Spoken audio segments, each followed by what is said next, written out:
Selamat pagi Indonesia. Anda menyaksikan seputar Bali terkini pukul 10 waktu Indonesia Tengah. KPU Bangli sedini mungkin mulai mengambil langkah antisipasi agar pelaksanaan Pilkada Bangli tidak lagi tercoreng akibat putusan Mahkamah Konstitusi atau MK yang mewajibkan dilakukannya pemungutan suara ulang di 12 TPS. Pemungutan suara ulang dilakukan lantaran MK menilai ada pencoblosan lebih dari sekali yang dilakukan pemilih dengan dalih mewakili orang lain.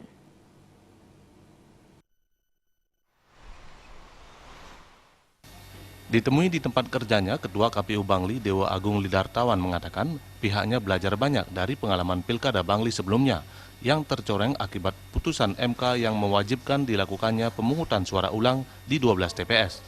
Untuk mengantisipasi agar kejadian serupa tidak terulang kembali, KPU Bangli terus mengencarkan sosialisasi peraturan pencoblosan yang benar sehingga masyarakat tidak sampai melakukan pencoblosan lebih dari sekali atau mewakilkan orang lain saat melakukan pencoblosan. Saya sudah informasikan kepada warga masyarakat kita bahwa sekarang ini memang riskan.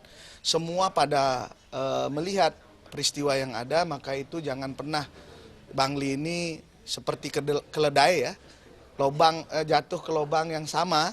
Untuk itu saya berharap tidak ada lagi yang memilihkan. Tidak ada lagi yang memilih lebih dari satu kali. Tidak ada lagi yang mewakili untuk memilih, karena kemarin kita terjerabnya di sana. Ke-12 TPS yang diwajibkan melakukan pemungutan suara ulang dalam Pilkada Bangli terdahulu berada di 3 kecamatan. Rinciannya adalah 9 TPS di Kecamatan Kintamani, 1 TPS di Kecamatan Bangli, dan 2 TPS di Kecamatan Temuku. Bercermin pada pengalaman buruk tersebut, KPU Bangli juga mengingatkan KPPS agar tidak mentoleransi pelanggaran maupun berbagai bentuk kompromi yang berpotensi melanggar peraturan. Alit Sidi dan Angga Ratana, Bali TV. Pemirsa, demikian seputar Bali terkini kali ini.